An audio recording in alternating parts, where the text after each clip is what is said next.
శ్రీకాళహస్తేశ్వరుని కథ ప్రాచీన దేవాలయానికి సంబంధించిన పురాణంలో లోతుగా నాతుకుపోయింది. ఇది ఆంధ్రప్రదేశ్లోని కళహస్తిలో ఉన్న శివునికి అంకితమైంది. ఈ దేవాలయం దక్షిణ భారతదేశంలో అత్యంత ముఖ్యమైన మరియు గౌరవనీయమైన శివ దేవాలయాలలో ఒకటి. ఇది భక్తి, మాయాజాల హటనలు మరియు కాస్మిక్ శక్తులతో సంబంధం కలిగి ఉంది. ప్రధాన దేవత శ్రీకాళహస్తేశ్వరునిగా లేదా శ్రీకాళహస్తేశ్వరునిగా ప్రసిద్ధి చెందింది. మరియు ఈ దేవాలయం వాయులింగంతో సంబంధం కలిగి ఉండటంతో ప్రత్యేకంగా ప్రసిద్ధి చెందింది. ఇది గాలి మూలాన్ని సూచిస్తుంది. శ్రీకాళహస్తేశ్వరుని పురాణం శ్రీకాళహస్తేశ్వరుని కథ 3 జంతువుల భక్తి చుట్టూ తిరుగుతుంది. ఒక ఏనుగు, ఒక మంట, మరియు ఒక పాము. ఇవి అన్నీ శివుని అంకిత భక్తులు.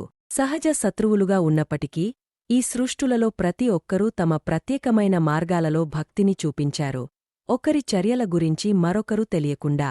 ఈ కథ శివుని కృప జాతులు, కులాలు లేదా రూపాలను మించిపోయేలా ఎలా ఉన్నదో మరియు నిజమైన భక్తి మన హృదయంలోని శుద్ధతలో ఉందని హైలైట్ చేస్తుంది. మంట యొక్క భక్తి. ఈ కథలో మొదటి భక్తుడు ఒక మంట. ఈ చిన్న సృష్టి శివలింగం చుట్టూ సంక్లిష్టమైన జాలాలను నేసింది. ఇది దుమ్ము, ఆకులు మరియు ఇతర మలినాల నుండి రక్షించడానికి. ప్రతిరోజూ మంట తన జాలాన్ని శ్రద్ధగా నిర్మించేది. ఇది శివుని చిత్రాన్ని పరిరక్షించడంలో సహాయపడుతున్నదని నమ్మేది. దీని భక్తి లింగాన్ని దుష్ప్రభావాల నుండి విముక్తం చేయడంపై కేంద్రీకృతమైంది. పాముని అర్పణ. రెండవ భక్తుడు ఒక పాము. శివునికి అంకితభక్తిగా ఉన్న ఈ పాము ప్రతిరోజు లింగాన్ని సందర్శించి విలువైన రత్నాలు మరియు పువ్వుల రూపంలో అర్పణలు చేసేది.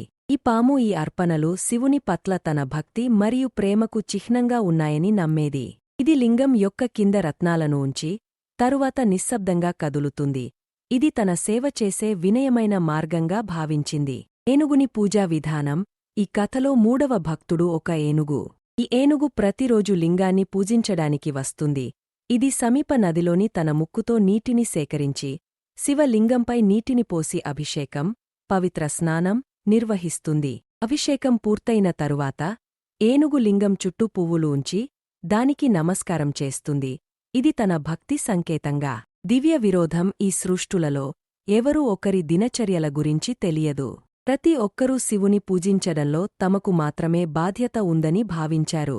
మంట ఉదయం తన జాలాన్ని నేసేది, పాము మధ్యాహ్నం తన అర్పణలు చేస్తుంది, మరియు ఏనుగు సాయంత్రం తన అభిషేకం మరియు పూజ నిర్వహిస్తుంది. ఏనుగు లింగంపై నీటిని పోసేటప్పుడు అది అనుకోకుండా మంట యొక్క జాలాన్ని నాశనం చేసి పాముని అర్పణలను కడిగవేస్తుంది. పాము తన అర్పణలు క్షీణించినట్లు చూసి కోపంగా మారింది. ఏనుగు తన భక్తిని అన్యాయంగా అవమానిస్తున్నదని నమ్మి పామును కాటడానికి ప్రయత్నించింది. ప్రతిగా ఏనుగు పాముని ఉద్దేశం అర్థం చేసుకోకుండా పామును తొక్కింది, దాన్ని చంపింది. దురదృష్టవశాత్తు ఏనుగుని ముక్కు శక్తి కూడా లింగం చుట్టూ ఉన్న మంటను చంపింది.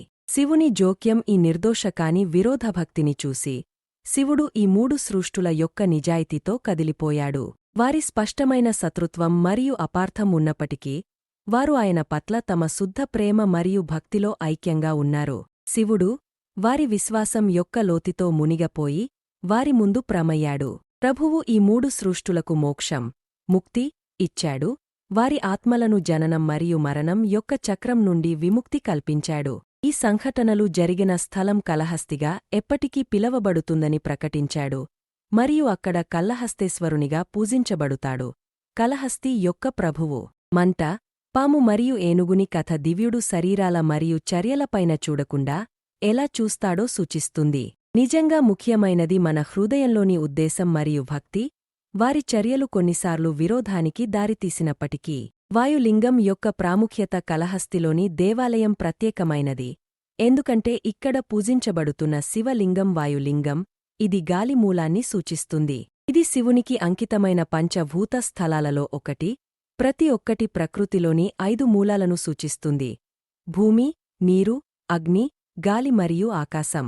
కళహస్తి దేవాలయంలో శివలింగం చుట్టూ గాలి, వాయువుగా నిరంతరం కదులుతుందని నమ్మబడింది.